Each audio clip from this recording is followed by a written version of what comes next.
Most normal humans had no idea what saturation diving was until Richard D. Costa and Alex Parkinson's 2019 documentary Last Breath. The film recounts the true story of Chris Lemons, a saturation diver whose umbilical snapped 300 feet below the surface of the North Sea while repairing an oil rig.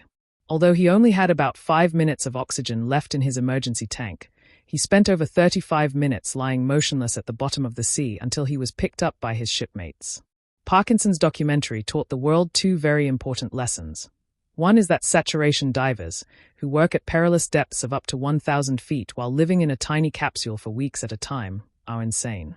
The other is that the dangers of saturation diving, performed mostly for the gas and oil industries, are the biggest reasons to just forget this whole gas thing and hand everyone an EV.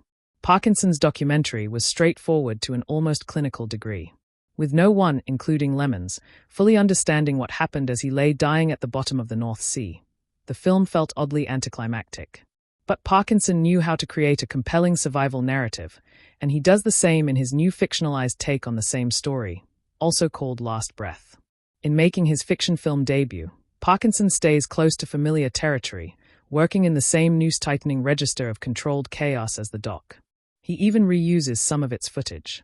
So the significant pluses and survivable minuses are the same in both films, with Parkinson expanding his visual skills, if maybe not his storytelling skills, and getting focused and intense performances from Woody Harrelson, Simu Liu, and, as Lemons, Finn Cole.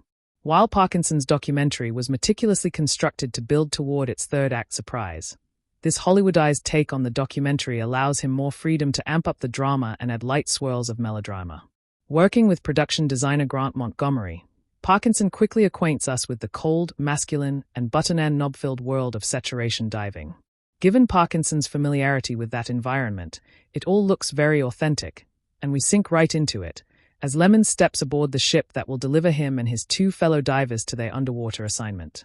Those other divers are David Uaza, Shonkai's Simu Liu, who is so calm and emotionless that he's nicknamed the Vulcan, and Duncan Alcock, whose job is to run the show from inside the tiny diving bell while Chris and David perform the necessary underwater repairs.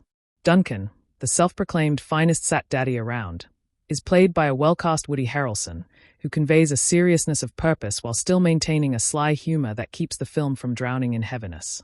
Duncan is also given some extra character beats that co-screenwriters Mitchell LaFortune, David Brooks, and Parkinson create in order to humanize what is ultimately a process-driven story. Here, the aging diver announces that the present mission will mark his final rotation. And while he's not destined to become the deep-sea version of the cop who dies 3 days before retirement, it's still a cheap character flex. Even David's lament that soon all their jobs will be automated is stated and then dropped, which is probably for the best considering that automating such dangerous work sounds like a pretty good idea. On land, Parkinson mercifully understates the melodrama, getting okay mileage out of the moments manufactured between Lemons and a worried fiancé, Bobby Rainsberry, not overdoing the fretful wife routine, refusing to be consoled by the thought that Chris' job is like going into space but underwater.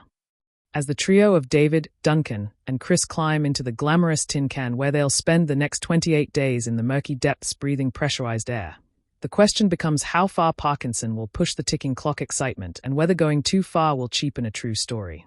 Thankfully, he mostly stays on the respectful, yet still engrossing, side of that line, although he's not above some trailer-ready lines of dramatic, on-the-nose proclamations.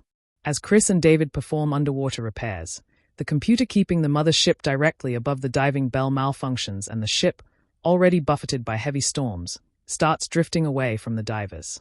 Chris' umbilical, which provides oxygen, communication, and warmth, gets tangled and snaps, sending him to the bottom of the North Sea with only a scant few minutes of oxygen left.